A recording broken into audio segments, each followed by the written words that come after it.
Yo ho everybody, and welcome to another edition of Yinzer on Hockey. Before we begin, make sure you go down and hit that like button, hit the subscribe button so you can stay up to date on all the latest goings on around the NHL and the off-season activities. So earlier we covered the top three teams in the Metropolitan Division with Washington, Pittsburgh, and Philadelphia. Now we're going to go ahead and take a look at the remaining teams from the Metropolitan Division. Beginning with the Columbus Blue Jackets, going on to the New Jersey Devils, the New York Islanders, Carolina Hurricanes, and the New York Rangers. Next, we'll take a look at the Columbus Blue Jackets. Columbus Blue Jackets, notable free agents here: Thomas Vanek, Matt Calvert, and Mark Letestu are the notable unrestricted free agents. Boone Jenner is a restricted free agent. They're definitely going to tender him. They've liked him there. I know Columbus fans love him in that system, and he'll probably get re-signed, definitely for quite a bit of a raise. On the defensive side, Ian Cole, unrestricted free agent. There's already talks and rumors that he is negotiating with the Columbus Blue Jackets to sign an extension and stay in Columbus.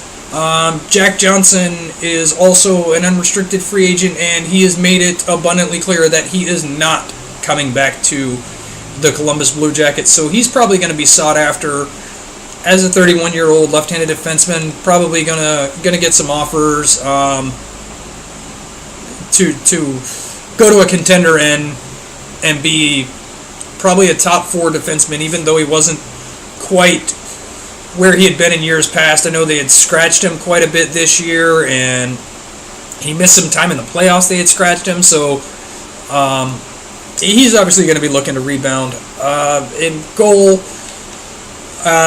Bobrovsky, he's got another year left at 7.4, and then he's an unrestricted free agent, so he is eligible to sign an extension, but I think Columbus needs to look at what you get with Bobrovsky in the regular season versus what you get with him in the postseason, and I think they need to take a close look at that and decide how you're going to pay him in his next extension. Next up, the New Jersey Devils. New Jersey Devils, interesting team. Grabner and Patrick Maroon, two deadline additions to the team, unrestricted free agents. Grabner obviously has value with his speed. He is going to get offers everywhere. I liked Patrick Maroon in New Jersey. I think they need that grit and that extra scoring punch on the wing to accentuate what Taylor Hall brought to them this year. So I would like to see Maroon re-sign with the Devils. Blake Coleman as well he played some top six minutes. He's better suited, I think, for a bottom six role, maybe a third line role, and getting him re-signed would be interesting. It would be beneficial to the Devils. And he is a restricted free agent, so he should get tendered. On the defense, John Moore is the only unrestricted free agent, and he's a guy that at 27 years old, left-handed defense, you can probably look outside to find somebody else. Goaltending is where their situation becomes a little bit more intriguing. You got Corey Schneider signed for the next 4 years at $6 million per, and then you have Keith Kincaid at $1.25 million this season, eligible to sign an extension before becoming an unrestricted free agent next offseason. I think obviously Kincaid will be the more attractive trade options for teams outside of New Jersey to target, but Corey Schneider would be the most beneficial for New Jersey to trade, and I think they do want to move one of these goaltenders this offseason. If the ability presents itself, and I think they really want to move Corey Schneider, but $6 million, he's still a number one goaltender and still has starting capabilities, but if you look at the teams with the biggest need for goal, they're all kind of in their own division, with the Islanders, the Flyers. If you look outside of their division and who they could consider trading him to, I think Calgary would come to mind, depending on what they did with Mike Smith in this offseason. A few other teams will be looking to solidify goaltending. Vancouver, probably a team that can use a solid number one moving forward. So it'll be interesting to see what New Jersey does with their goaltending situation moving forward. Next up, we will look at the New York Islanders. New York Islanders, a couple of interesting contract situations here. Brock Nelson is a restricted free agent. John Tavares is an unrestricted free agent, and of course he is going to be the one that everybody's courting. So with their off-ice restructuring that they recently did with the Garth Snow and Doug Weight firings, does that mean that Lou Lamoriello had talked to John Tavares and that is what John Tavares wanted in order to stay, or John Tavares had already guaranteed that he is leaving and now Lou Lamoriello is going to just reset the entire organization? I don't know which conversation happened with John Tavares. I know Lamoriello talked to John Tavares, and after talking to John Tavares, he fired Garth Snow and Doug Weight, and I don't know which direction that conversation went. So he is going to be, everybody's going to be calling him. He is going to meet with probably 31 teams. Every team's going to try to figure out a way to get John Tavares on their roster, and he is going to have exceptional offers from everybody in the league. On defense, Calvin DeHaan and Thomas Hickey are the two bigger names that are going to be unrestricted free agents, but I mean, the Islanders could replace their entire defensive core, and it would probably be an upgrade. To me, they need to overhaul their defense. They gave up way too many shots and left their goaltenders out to dry most of the season. So I think this is where the Islanders have the biggest need. They have needs. Goaltending is a need, but I think if you improve your defense, that the goaltending will get better behind a better defense.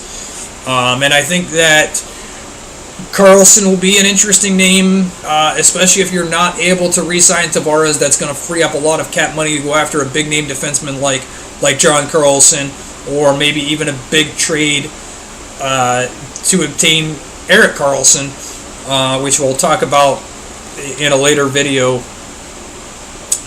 with the Atlantic Division, in which direction I think they're going to go. So, defense is a big problem for the Islanders. Goaltenders, Thomas Greiss signed for the next 2 years, and they could use an upgrade here. But again, I think you fix your defense, and maybe the goaltending gets better. Halak is an unrestricted free agent, 33 years old. He's going to be signed to be a backup somewhere. I don't think the Islanders are willing to throw big money at him to be their backup again. Next up, the Carolina Hurricanes. Lee Stempniak, unrestricted free agent. He's loved playing in Carolina. Probably take a hometown discount. The bigger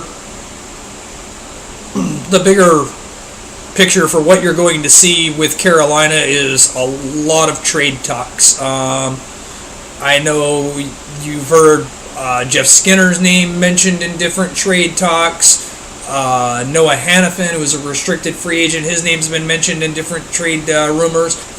Justin Folk, who was their part-time captain, he's been mentioned in some trade talks. You're going to hear a lot of speculation about different trades coming from Carolina, and their big reset is going to be based on how you build your team around the trades that they're able to make. So I think, with Carolina, it's hard to project their offseason right now until the trades start happening or don't happen. They have a lot of really good young pieces, especially like their blue line is so good when they're all healthy, and you get the Hannafin re-signed to a longer-term deal, as well as Trevor Van Riemsdyk signed to a long-term deal. Slavin's a good defenseman. Justin Falk is a solid number one right-handed defenseman. And I think their defense is very good. But if they decide to trade away all these pieces, and they have a ton of cap space to work with. I'm looking at 45 million, maybe 46 million in cap space right now. So they have probably upwards of $30 million available to sign free agents. So it could be an attractive destination, especially for some forwards with potential if they're able to keep that defensive core intact. Goaltending is a tough situation for them. They have Scott Darling signed for 3 more years. He was brought in from Chicago last year to be their number one goaltender and hasn't really grabbed a hold of that role. Cam Ward kind of stole back the number one slot again last year. He's an unrestricted free agent. I don't think Carolina wants that internal competition anymore. They want a guy that's going to be their number one goaltender. So I think they'll probably let Cam Ward walk and bring in another veteran backup to be their second goaltender, and kind of let Scott Darling take the job and hold on to it for the next few years, and hopefully he can establish himself and move forward. Next up, we're going to cover the New York Rangers. Also, tough team to analyze. They have a boatload of draft picks this year. They have 3 in the first round, 2 in the second round, and 2 in the third round that they could use to maneuver those picks into a potential, to a potential rebuild. They can either use the picks and build for the future, which is kind of the hint that you got from Gordon at the offset, at the deadline, that's the direction they were going to go. Or you can use them to go after some established players and help another younger franchise that's kind of in the rebuilding stage. So both options are on the table with those draft picks. As far as free agency goes, you got Jimmy Vesey, who is a restricted free agent. I think they would like to get him re-signed. He's a good young forward, potential top 6 guy, and I think they'd like to re-sign him. Ryan Spooner played great for the Rangers after the trade deadline. I believe he come over from Boston, if I'm not mistaken. So he had a great partial season there with New York, and I think they're going to tender him an offer and re-sign him as well. Kevin Hayes, probably 3rd, 4th line center for them most of the time once they get a team established. He's a restricted free agent. Maybe you work something out with him. Notable unrestricted free agents, Cody McLeod. They're probably not interested in bringing Cody McLeod back. On the defensive side, no real notable free agents here. They're you got Shattenkirk signed for a few years, Mark Stahl signed for another couple of years, and then beyond that, that's their only established defenseman that they have on their roster, because they traded the best part of their defensive core to Tampa over the past few years, so that's where they've been. You're gonna see a lot of movement from New York. I don't think they're going to keep the 7 draft picks they have in the first 3 rounds, so I think they're going to be looking to to use those picks, to leverage those picks, either to move up in the draft and get one of the more highly touted prospects, or move those picks around to get established players to help accelerate the rebuild. And either of those options are valid for the Rangers. Their goaltending situation obviously solidified. Until you see drop-off from Henrik Lundqvist, he's your guy. You ride it. You just ride that horse until it falls down. And Pavlik is an unrestricted free agent, so you bring in, another prospect to back up Lundqvist, and get some partial time in the net while Lundqvist takes days off. But other than that, goaltending is not an issue for the Rangers.